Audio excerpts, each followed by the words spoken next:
જય સ્વામિનારાયણ મિત્રો, સવારના બધાને મારા જય સ્વામિનારાયણ. આજે સવારથી સરસ મજાનું વરસાદી વાતાવરણ છે.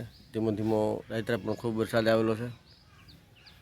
તો ચાલો આજે આપણે સવારમાં હવે નિશાળે આવી ગયા છીએ ને સરસ મજાની સુખડીનો નાસ્તો આપી દીધો છે 11 વાગે ને અત્યારે હવે આપણે દેવાના છે સરસ મજાના પુલાવ ભાત.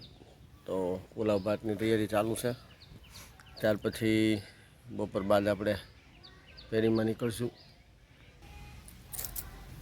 આપણે ગણપતિની તૈયારી ચાલુ કરી દીધી છે. ગણપતિ બાપાનો જે શણગાર છે એ મૂર્તિમાં આપણે બધું શણગારવા માંડ્યા છીએ. તે કાલે ને પરમ દિવસે એટલે ગણેશ ચોથ છે. ગણેશ ચોથને દી સામૈયા કરી અને બાપાના બેસણા કરશું. 10 દિવસ એમની પૂજા અર્ચના આરતીને એવું કરશું. ભગવાન પાસે આપણે કાલાવાલા કરશું. ત્યાર પછી 11મા દિવસે આપણે ગણપતિ દાદાની પૂર્ણાવતી કરીને મૂર્તિ પધરાવવા જવાનું અને 10 દિવસ આપણે સરસ મજાના નાના મોટા કાર્યક્રમ કરીશું.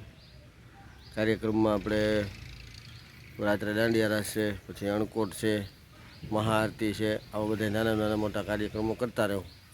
તો આપણા વ્લોગની અંદર બન્યા રહેજો, કારણ કે 10 દિવસ આપણે ગણપતિ બાપાના જે કાંઈ પૂજા અર્ચના જે કાંઈ છે અમારા વ્લોગની અંદર બધું તમને બતાવે. તો 10 દિવસ આપણા વ્લોગ જોતા રહેજો.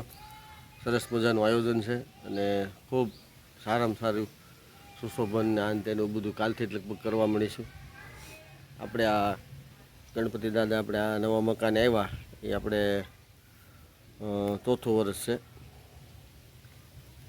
આપણે ઓલા ઘેરે ગણપતિ દાદા બેહારતા અને ગણપતિ દાદાને કીધું હતું કે દાદા અમને સરસ મજાનું એક સોસાયટીમાં મકાન લઈ દેજો, એટલે 5 દિવસ અમે 5 વર્ષ તમારી સ્થાપના કરીશું અને પૂજા કરશું. તો જે વર્ષે કીધું એ વર્ષના માનો કે દિવાળી પછી તરત જ આપણને પહેલા મહિનામાં દાદાએ મકાન અપાવી દીધું. એટલે આપણે અહીંયા 4 વર્ષ થઈ ગયા રહેવા એવા. એના 4 વર્ષથી દાદાની સ્થાપના કરી છે અને હજી આવતી સાલ પણ 5મું વર્ષ છે, એટલે છેલ્લું વર્ષ એટલે છે. એટલે આપણે બહુ મૂર્તિ પણ મોટી લેવાની છે અને કાર્યક્રમો પણ મોટા કરવાના છે આવતા વર્ષે. પણ એમાં આપણે બધું વિચાર્યું છે, પણ છતાંય એમાં જે કાંઈ થાય એ ભગવાનની ઈચ્છા પ્રમાણે થાય. એટલે ભગવાન કે એમ જ કરીશું. આપણે તો ખાલી માધ્યમ બનવાનું છે, હાલવાનું છે. બાકી કાર્યક્રમ કામ જે કાંઈ કરવાના છે એ બધું ભગવાનને કરવાનું છે. આપણે એમ કંઈ આમ કરી નાખીએ તેમ કરી નાખીએ આપણું કાંઈ હાલતું નથી. હા, આપણે આયોજન કરી શકીએ, આપણે કીધું થાય નહીં, કરવાનું તો ભગવાનને જ છે. આપણે ખાલી હાલવાનું છે, એના માધ્યમથી બધા કાર્યક્રમો કરવાના છે.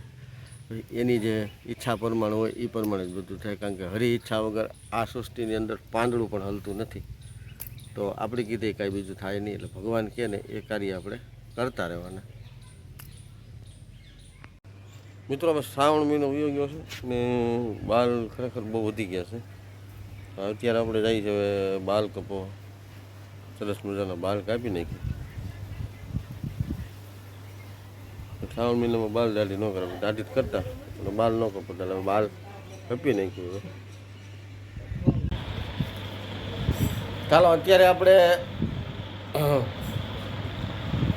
ચા અને ભાખરી ખાઈ લીધી છે ને હવે અત્યારે આપણે ગણપતિ દાદાની મૂર્તિની જે આપણે શણગાર કરવાનો છે એ બધી તૈયારી કરવાની છે. અને કાલે આપણે આ જે દિવાલ લઈને આ બાજુ બારીવાળી દિવાલથી આપણે ઉપર 7 ફૂટ, આ બાજુ આમ 5 ફૂટ એ આપણે શણગારવાનું છે.